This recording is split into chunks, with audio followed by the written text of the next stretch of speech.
Ինչու է Սամվել Կարապետյանը որոշել մտնել քաղաքականություն։ Հայաստանում վերջի 30-35 տարվա ընթացքում մենք ունեցել ենք տարբեր ղեկավարներ։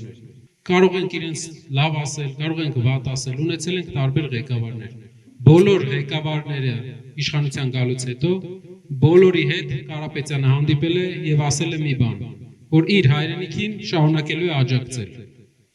Հարյուրավոր միլիոններ ուղարկել է Հայաստան։ Վերջի 20 տարում ամենաշատ բարեգործական ծրագրեր արած անհատն է Հայաստանում։ Մենք չենք սիրում սա ասել, սա ասում եմ մյուս բանին բերելու համար։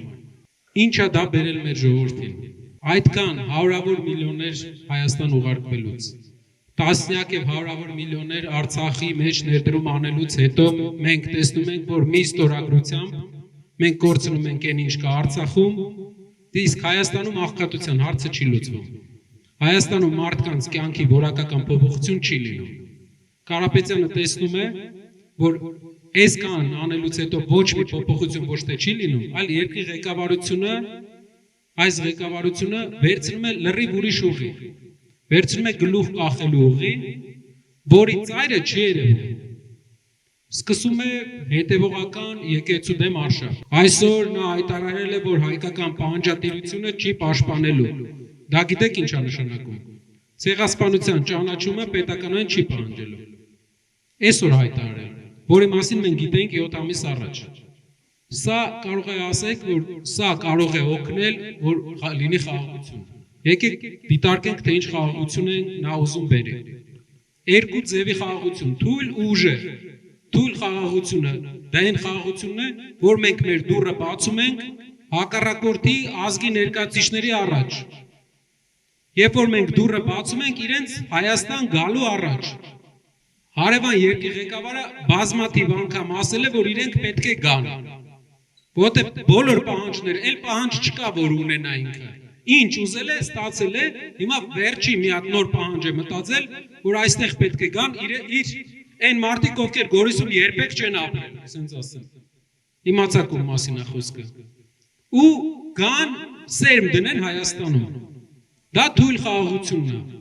Խաղաղությունը լինելու է երկու դեպքում է։ Ուժեղ խաղաղությունը դա այն խաղաղությունն է, որի մենք հասելու ենք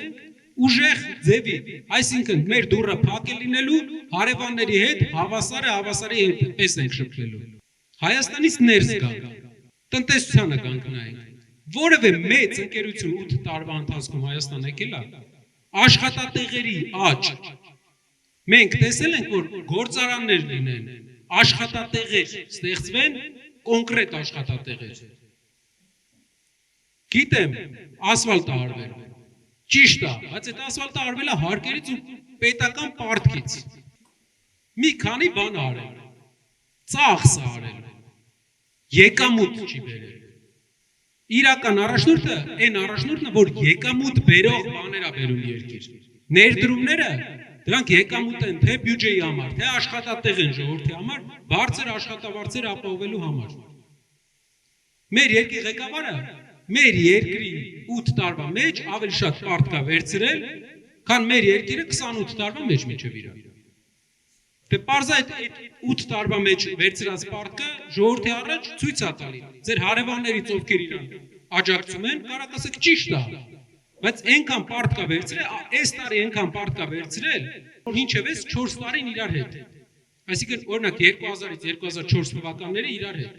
3 տարվա պարտք մի տարում վերցնում է։ Ամեն ամիս $100 միլիոն պարտք է վերցնում մարդը։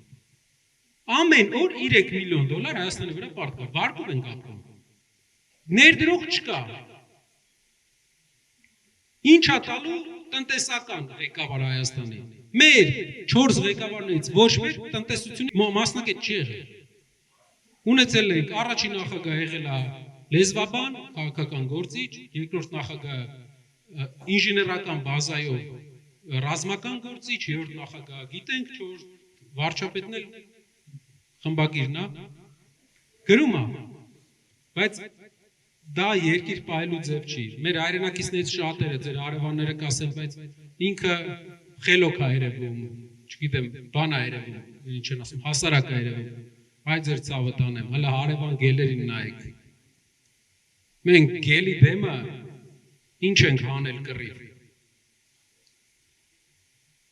Դրա համար էլ ուր եկել տակ ա տվել։ Տնտեսական գործերը մեր Վրաստանում աղքատությունը երկու անգամ իջել է։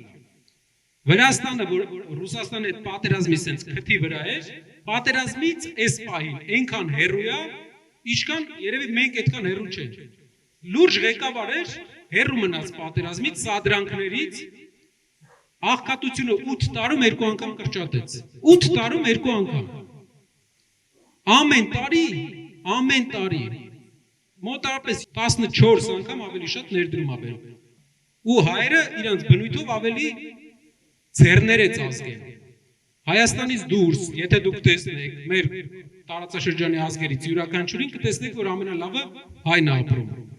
Դե ինչի՞ց է։ Ուղեղից աշխատասիրությունից, իսկ ինչու Հայաստանը տարածաշրջանի ամենաաղքատ ապրող երկիրն է։ Համակարգը տնտեսական գործիչ, տնտեսությունից հասկացող գործիչ չենք ունեցել մինչև հիմա։ Հիմա մեր առաջարկը վերջապես այսքան տարի հետո ամեն ինչ փորձել ենք։ Այս մեկը փորձենք։ Մարդ, ով փողի կարիք չունի, մարդ, ով արդեն հարուստ է գալիս,